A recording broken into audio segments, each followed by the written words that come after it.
Cuentos extraños por Aníbal Mujica.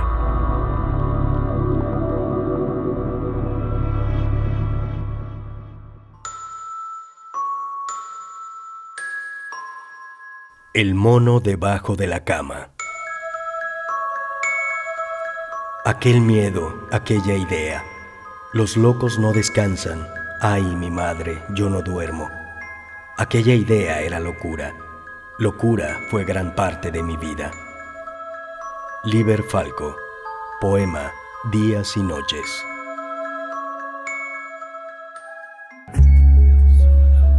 Mi nombre es Rafael y soy el menor de 3 hermanos. El mayor se llama José y el del medio, Federico. Cada uno tiene una profesión distinta. Yo me gradué de chef. Federico se dedicó al negocio de informática y José fue policía.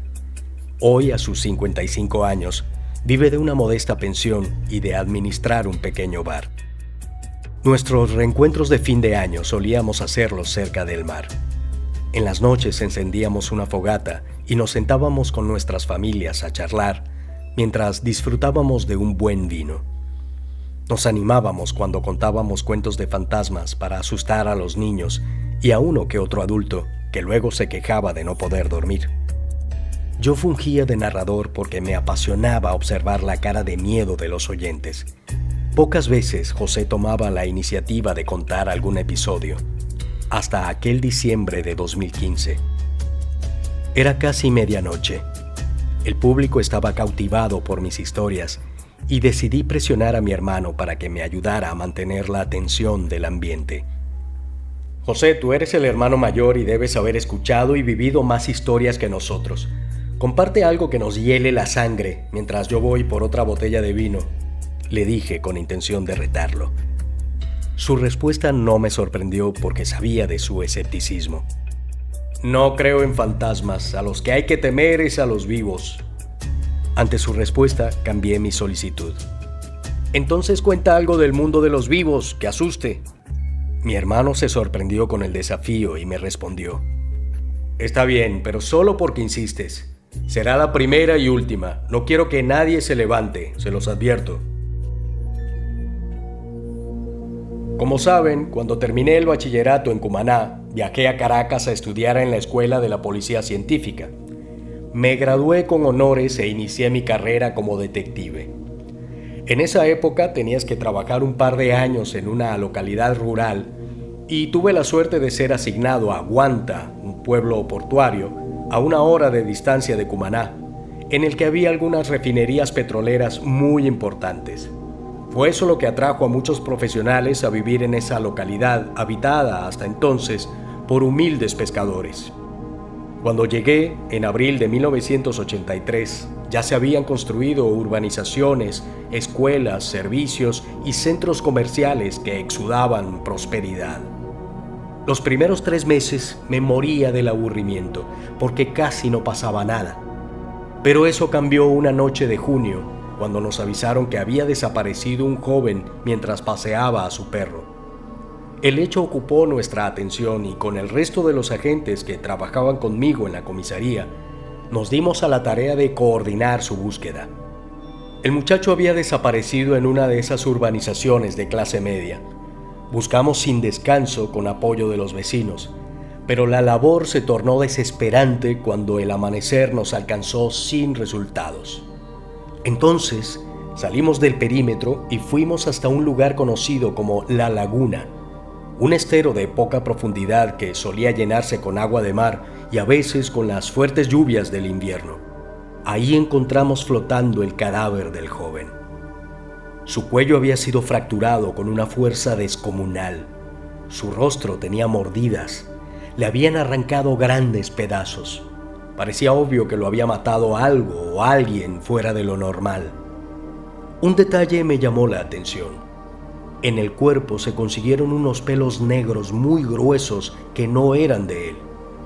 En un primer momento pensé que pertenecían a un perro, pero decidí esperar los exámenes de laboratorio antes de llegar a una conclusión. El efecto de un crimen tan violento en un pueblo pequeño no solo produjo pánico en la colectividad, sino que despertó la atención de la prensa.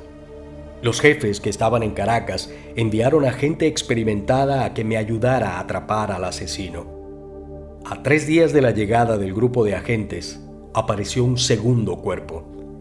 Se trataba del hijo de un humilde pescador del pueblo que vivía en una modesta casa cercana al mar. Para sorpresa de todos, el cadáver presentaba las mismas características del anterior. Tenía un desgarro en la garganta, como si una boca enorme hubiese querido quitarle el cuello. Además, presentaba lesiones en el rostro y heridas en las manos, que intuimos ocurrieron en su intento por defenderse. Esto no hizo más que encender las alarmas. Se conformó un equipo de policías e instalamos una sala de control en una de las dependencias del hospital local porque el espacio de la comisaría era insuficiente.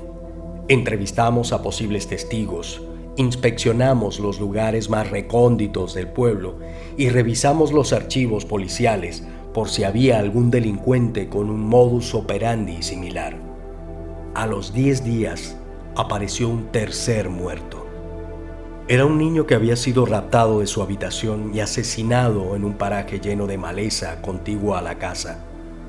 Los padres se dieron cuenta de la desaparición al despertar y alertaron a las autoridades. Un vecino consiguió el cuerpo a los pocos minutos de iniciada la búsqueda. De nuevo, el cadáver tenía grandes dentelladas en el cuello y rostro y pelos gruesos de un animal desconocido. A estas alturas se estarán preguntando cuál era nuestra teoría sobre el asesino. El equipo forense confirmó que las mordidas habían sido causadas por un humano. Por tanto, buscábamos a un hombre grande y fuerte. En cuanto a la presencia de pelos de animal, sospechábamos que podían ser rastros de un abrigo de piel natural. Para ese momento teníamos mucha presión de los jefes, porque todavía no habíamos dado con el responsable. Estábamos frente al peor de los escenarios para hacer un trabajo de investigación, con una comunidad en pánico y la prensa en contra. Ya habíamos interrogado a casi todos los vecinos, así que decidí releer una a una las transcripciones para buscar algún detalle que se nos hubiese pasado. Luego de varias horas, tomé la entrevista de una viuda de unos 70 años que vivía con su hijo, un joven treintañero. La señora nos contó que el muchacho solía ser blanco de burlas porque vestía siempre de negro y era muy retraído. Su padre, un médico veterinario, había fallecido cuando el chico alcanzaba la adolescencia. El señor, según ella misma relató, era aficionado de la taxidermia. El dato llamó mi atención, pues lo relacioné con la existencia de los extraños pelos que habíamos conseguido. Entonces decidimos visitarla de nuevo. Llegamos a las 8 de la noche. La mujer, aunque no se mostró muy contenta, nos hizo pasar a su casa. Nos sentamos en la sala y luego de algunas preguntas, le pedimos conversar con su hijo. Podemos hablar de lo que ustedes quieran, pero les pido no involucrar a mi hijo. Sufre de un trastorno nervioso. Le teme a los extraños. Su padre tiene la culpa. Él fue muy exigente y lo presionó para que fuese veterinario.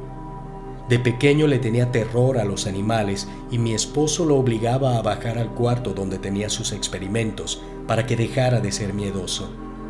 En las noches se despertaba gritando con la pesadilla de que un mono vivía debajo de su cama y lo acosaba de una manera aterradora. Y cuando narraba esos sueños, su padre lo castigaba ferozmente. La confesión de la madre nos dejó pasmados. Insistimos en hablar con el joven, primero con amabilidad, luego con determinación. La señora, casi al borde del llanto, subió las escaleras y regresó con su hijo. Él llegó sin pronunciar palabras y se sentó en el sofá con la vista fija en el piso. La fragilidad de aquel chico nos hizo pensar que no estábamos frente a un sospechoso, pues no coincidía con el perfil de hombre fuerte que buscábamos. Al cabo de unos minutos, le preguntamos qué había hecho en los últimos meses, pero sus respuestas fueron muy cortas. Y luego de varias preguntas con respuestas escuetas pero coherentes, dimos por terminada la entrevista. Antes de irnos, le pregunté a la viuda qué había pasado con el taller de su esposo. Me respondió que el cuarto del viejo taxidermista seguía intacto. Así que bajamos y vimos un montón de animales disecados, incluyendo un esqueleto de un simio sin piel. Me acerqué para observar mejor y de pronto escuchamos un grito que venía de la parte alta de la casa. Aparté a la viuda y corrí hacia donde provenía el sonido. Entré a un cuarto y vi al joven parado, vestido con un abrigo y señalando con su mano debajo de la cama. ¡Es el mono al que le gusta la carne humana! No me dio tiempo de reaccionar. El joven pegó un salto y se abalanzó sobre mí. Me sujetó del cuello con fuerza y moviéndome como si fuese un muñeco de trapo, acercó sus dientes a mi rostro. Juro haber visto la cara del muchacho transformada en un feroz simio, un animal de dientes enormes. Me tuvo atrapado hasta que en cuestión de segundos sonaron 2 fogonazos a mi oído y vi de reojo a mi compañero que no dudó en disparar. Al día siguiente, los investigadores removieron debajo de la cama del asesino unos tablones donde encontraron pertenencias de las víctimas, como si fueran trofeos.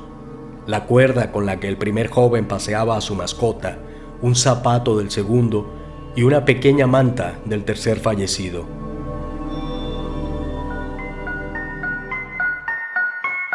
Mi hermano terminó su relato y todos permanecimos en silencio.